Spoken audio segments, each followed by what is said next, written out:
All right. Good morning, brothers and sisters. We're going to change it up this morning. We're going to run through Proverbs. I know I'm on my tours also of Peter and John. I'm going to finish those. I've ran the course sharing on love and boldness, and it's been more difficult for me to share openly on this platform about it. Seeing now that the last few tours are going to be personally for me, intimately for between me and the Lord. But this morning, God tells me to jump into Proverbs now, wisdom. Just like I love, I love wisdom. Wisdom is fitting for me.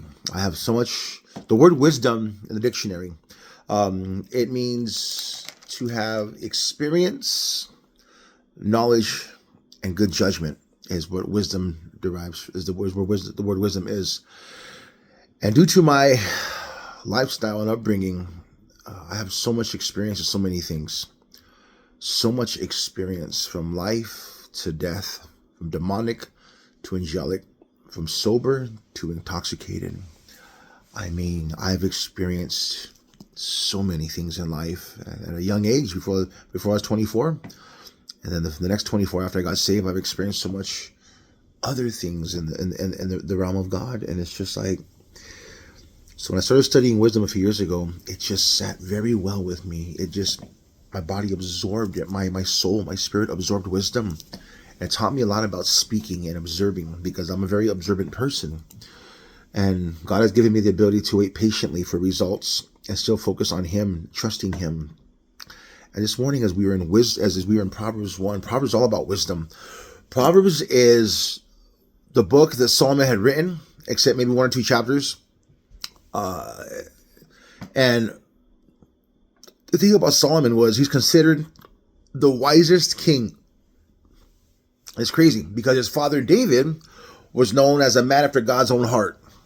And he's the one that had brought the nation together, 12 tribes into one complete tribe, one nation under the banner of Yahweh, of the Lord. And it's interesting how David was a man after God's own heart. He drove out evil and united the nation, but he struggled. His mind, pride. He went astray, And then you have Solomon, who God gave wisdom because Solomon asked for wisdom. Solomon never saw war, never saw bloodshed. And because he asked for wisdom and God gave him wisdom, which God will give you if you ask for it. Solomon's heart was led astray by the women. Though David had heart, mentally his mind went astray, through the different things he did. And then Solomon had wisdom, but his heart was led astray. My point is this: wisdom is an amazing thing once you ask for it and you begin to acquire it. And as you look at this, wisdom is a spirit. If you understand the book of Enoch is not in the Bible, but it's writings from Enoch, who was a son of Adam, who walked 365 years on the earth, sinless just about, and he never saw death. God saw him, God walked with him, God was pleased with him, and God removed him from the earth, just like Elijah. God removed him. Two men never saw death, Enoch and Elijah. Anywho, in the book of Enoch, it talks about the spirit of wisdom coming to fill the earth. And she's known as a she. People are like, are there female angels? Yes, there is. It's in the Bible. There, you can Google it, female angels, and they'll tell you exactly where in the Bible they're at. You also got the she spirit. There's several spirits that the Bible references as a she. Wisdom is one of them. And it says how wisdom had, when the earth was formed, hovered over the earth to find out where it could dwell, and it came back to the storehouse and said, there is no place on earth for me to dwell amongst men. There's nothing fitting for me. So the Lord said, then stay here. And when they ask of you, then I will give you to them. When they ask of wisdom, I will give it. James talks about that. Wisdom. My point is this: as we sit here in chapter 1, verse 1, verse 2, Solomon writes this: to know wisdom and instruction, to perceive words of understanding, to receive the instruction of wisdom, justice, judgment, and equity, to give prudence to the simple, to the young man knowledge and discretion. A wise man will hear and increase in learning, and a wise man of understanding will attain wise counsel. And it's just like, whoa, that's verses 2-6. Wisdom is key for a man of God. Ask for wisdom and God will give it to you, and you will save many lives. You will avoid war. But now, there's so much to say, and I'm just, but I have all month to do it, so I'm going to try to pace myself. Pace yourself, fool. The portion that stood out to me here, even more so, is verses 20-33. Solomon writes, wisdom calls aloud outside. She, wisdom, she raises her voice in the open squares. She cries out in the chief concourses, at the openings of the gates in the city. She speaks her words. How long, you simple ones, will you love simplicity? For scorners delight in their scorning, and fools hate knowledge. Turn at my rebuke, says wisdom. Surely I will pour out my spirit on you. I will make my words known to you. Because I have called you and you refused, I've stretched out my hand and no one regarded. Because you disdained all my counsel and would have none of my rebuke, I will also laugh at your calamity. Ouch. She's saying, I've called at you. I've come to you. I've said, hey, right here, come here and listen to me. Don't do that. Don't do this. Don't do that. Don't do this. But because you decided to say, you know what, fool, shut up. I don't want to hear your instruction. I don't want to hear what you have to say. I'm going to do what I feel, I think, I want, it's, she's like, because you've done that, when it gets heavy and thick and you're in it, I'm going to laugh at you now because you refused me. She says in verse 26, I also will laugh at your calamity. I will mock when terror comes. When your terror comes, she says, I'm going to laugh at your calamity and mock when your terror comes. Like, hey, told you. You didn't want to listen, you fool. When your terror comes like a storm and your destruction comes like a whirlwind, when distress and anguish come upon you, then you will call on me, but I will not answer. They will seek me diligently, but they will not find me, because they hated knowledge. Ooh, that's heavy. And did not choose to fear the Lord. Once again, they will call on me, but I will not answer, says wisdom. They will seek me diligently, but they will not find me, because they hated knowledge and did not choose to fear the Lord. They would have none of my counsel and despised my every rebuke. Therefore they shall eat the fruit of their own way and be filled to the full with their own fancies. For the turning away of the simple will slay them, and the complacency of fools will destroy them. But whoever listens to me will dwell safely and will be secure without fear of evil. There it is. That's the portion that gets me. Whoever listens to me will dwell safely and will be secure without fear of evil.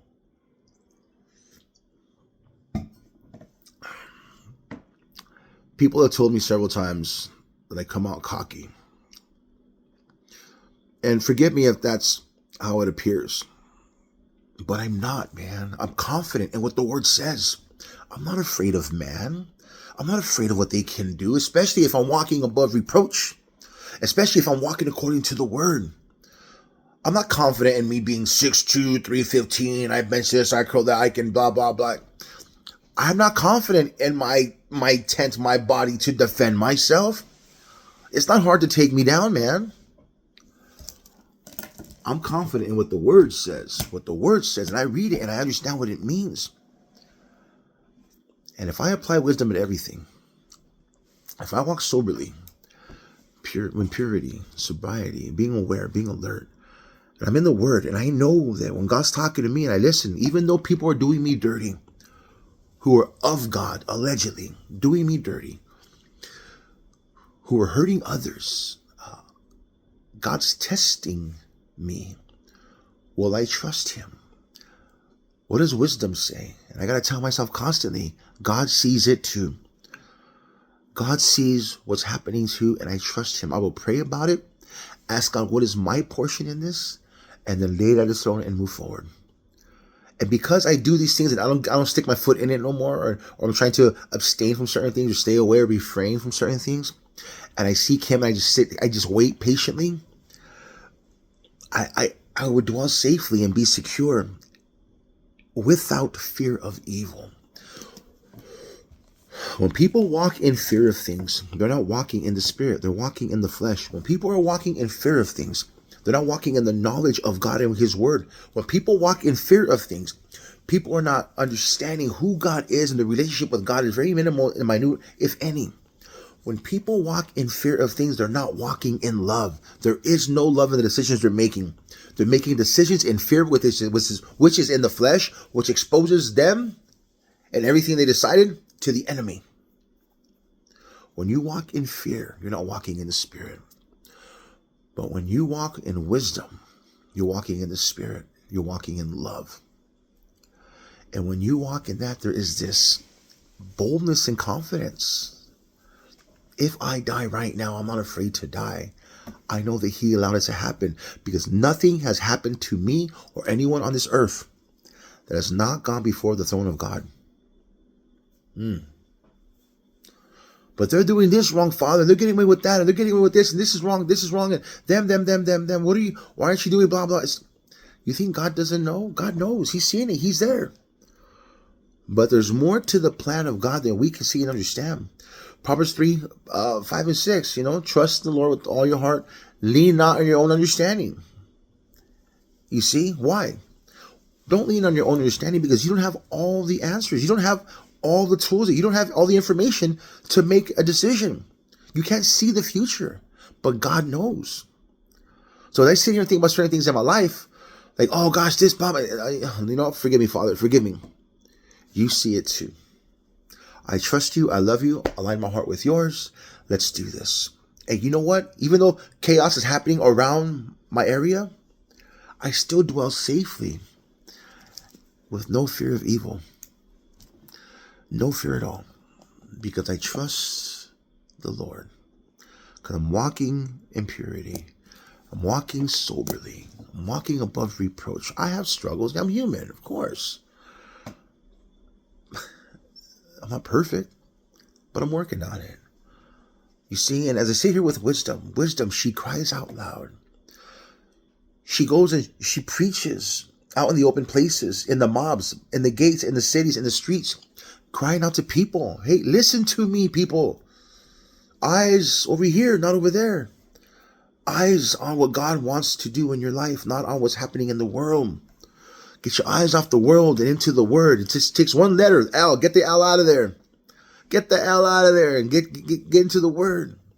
And you'll see God do a mighty work in and through you. Wisdom is good. Ask God for wisdom and let it reside within you. You're going to make mistakes. You're not perfect. You're not Jesus, but you can be like Jesus. All right? Jesus complained a few times. He did. He sighed. These people, how much longer do I got to be with you? Or like, you disciples, are you still without understanding, fool? It's just like, he was human. He was human. But when he walked the earth in ministry, he was perfect, man.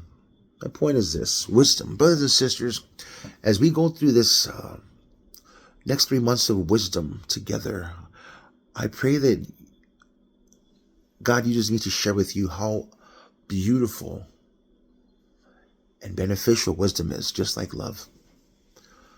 Wisdom and love. If you walk in wisdom and you walk in love, man, you will be unstoppable in furthering the kingdom of God. Because you're not afraid. You're not afraid because terror will not visit you. And if for some reason it does, it's because God's about to extinguish it in front of you due to your faith. Wisdom, love, and faith. Brothers and sisters, I love you. Peace be with you. I know it's a long one. Forgive me. May the joy of the Lord be your strength. Much love. Did I say I love you? Much love to you all. Hey, choose wisdom over the world. God bless.